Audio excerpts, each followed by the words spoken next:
All right, inflation is stubbornly high across Africa. That's across frontier economies, including Nigeria, Ghana, Zimbabwe, and a number of others. But what makes inflation very dodgy and tricky in developing economies? My guest on this is Dr. Bunmi Bajomo. She's the head of corporate banking and the chief operating officer, corporate and investment banking at Ecobank International in Lomé, Togo. Great having you here tonight, madam. Thank you very much. We appreciate it. Let's see to that. Time is money. So an inflation again could catch up with anyone anytime. Well, let's talk about the characteristics of inflation across sub-Saharan Africa, like Nigeria. What makes it different? Okay, thank you very much. So for inflation across sub-Saharan Africa, it's essentially similar to what you observe in developing countries. The major inputs are the supply chain disruption, high commodity prices that have resulted from Russian-Ukrainian crisis. But across sub-Saharan Africa, in addition to this, you have harvest issue from adverse climatic condition. Then you have exchange rate variation. So what you have across sub-Saharan Africa is not too much money chasing too few goods as you have in the US and in other economies, coupled with the high energy costs from energy crisis across Europe. What you have in Africa is essentially externally driven, much more than domestic. For Nigeria principally coming, most folks at home will have difficulty understanding what you mean by inflation. Too much money chasing two figures. Because that's what elementary economics. Yes, because right now, told us. Most people believe this economy is highly overrun. It's actually overeating in terms of what the citizens are feeling right now. For most citizens, they don't even have enough to afford what they want to have. Why is this so? Because in real terms, the value of their earnings have actually been depleted. So what would ordinarily, let me take something, an instant noodle, that would ordinarily have cost 40 naira per sachet a few years ago, is now well above 120 for the same thing. So to an ordinary person on the phone, they can't understand why you are saying you are controlling inflation with high prices. And they are wondering why government will do this, worsening their situation because the cost of financing for the SMEs and the trade, for all of the things they do, have actually gone up. And government is still saying, oh, there is excess money supply, we still have to do much. But that's the point. There's so much money. And I was just chatting to Esther a few minutes before you came in here about the FAC allocation, nearly $1 trillion naira. They are the FIRS who say, okay, they make so much trillions of naira in terms of revenue. So where is this money really if it's not in people's pockets? Okay, so thank you very much. So I will tell you that there is a bit of misalignment between inflation dynamics and the impact that the average citizen is feeling in terms of the resulting pricing and interest rate structure in it.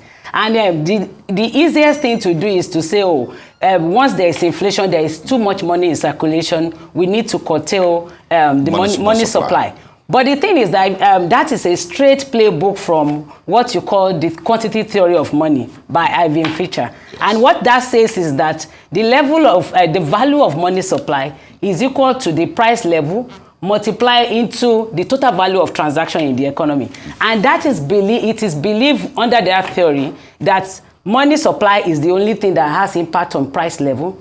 Every other thing like velocity, which is how many times money changes hands, yes, or the number of transactions that are done in the Nigerian economy, does not have any impact. But you and I know that it's possible for money supply to actually be excessive and high, but where are those money? Are they sitting in citizens' pockets or they are sitting elsewhere? Is the money really percolating from sources to actual purchase of goods and services? Yes. Are consumers actually rushing to the marketplace, the retail stores, everywhere, buying everything they need and those they don't need? I think the thing is likely not correct. So I'm trying to find that disconnect between inflation, money supply, and interest rate in Nigeria, for example. So I think given our own peculiarity, our inflation has been fueled by costs element in terms of the fact that we import a number of items.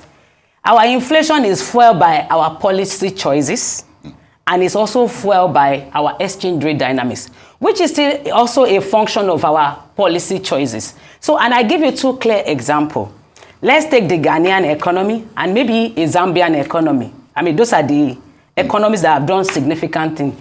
Zambia in the month of June, restructured its entire debt structure with its financier. He took the G20's intervention for them to get the bargain that they got. Yeah, that's $6.3 billion. Exactly. As of today, inflation in Zambia is still single digit.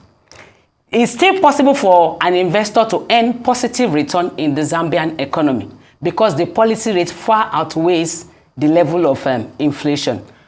For the Ghanaian economy, Ghana, under the domestic debt exchange program, restructured their debt obligation. You will have seen it in the financials of a number of financial institutions, how much losses they had to cut. What was done in February, Despite that, the worst the Ghanaian cedi got to the dollar, plus or minus, is 16 cedis to the dollar. As of today, it's actually under $12. Convert that to Nigeria. In contrast, this month alone, Nigeria has settled about $500 million of Eurobond obligation.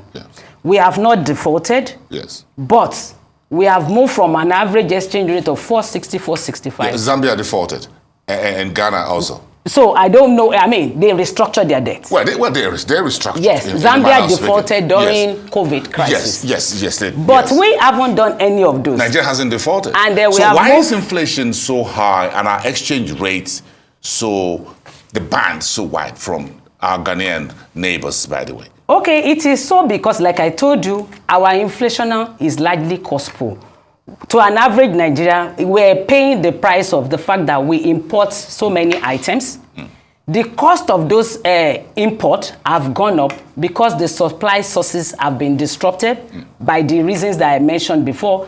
Add that to the fact that the mode of funding those imports, we have disrupted it by our own indigenous policies. So rather than me buying whatever is essential for me to fund my import, which is required as input into my manufacturing process, I have to then look for other means, generic and non-generic, to finance my imports. All of those will come at a price, and it is those prices we're paying. You are in the banking industry, so I'm interested in how banks in Africa are weathering inflation, high interest rate environment. Okay, thank you. I think the reaction has largely, I would say it's mixed. The impact is mixed. I will put it to operation and administration. Operation I will deal with in terms of 3 R's, right? Which will be the repricing, ability to reprice your assets. And because you are repricing, because the cost of those assets have gone up, so the bank has to reprice, and then you see the impact in the net interest revenue that a number of banks will declare or have declared.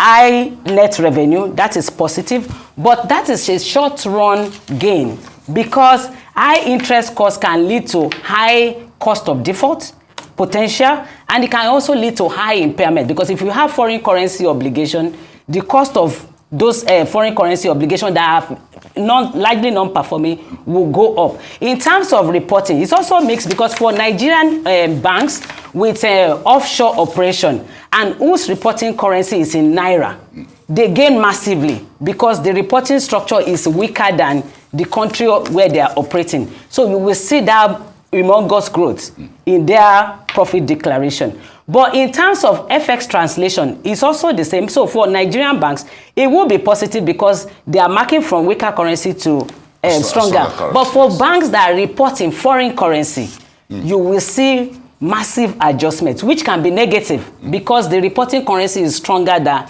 their own currency. But that is where the issue of, in those situations, it can begin to erode capital. But administratively, you then look at, okay, salaries would have to increase, cost of operation for financial institutions we have to increase. People have to start checking, do I need to undertake this marketing initiative? M&A, can I do it? Can I do more branch expansion? No. And then if the pressure gets so high, there can be retrenchment, restructuring, rationalization. So it's positive, but it can also be very negative. I think it's been a very interesting year so far, but either way, you banks will make money. That's the bottom line. This is the year of banks who have long position in foreign currency derivatives, because then they can do revaluation of those assets. When your numbers start coming out, we're going to bring you back. Yes. And then look at how the jumbo size of your earnings. Thank you so much from EcoBank Transnational, Dr. Bunmi Bajomo, who is from Lome in Ghana.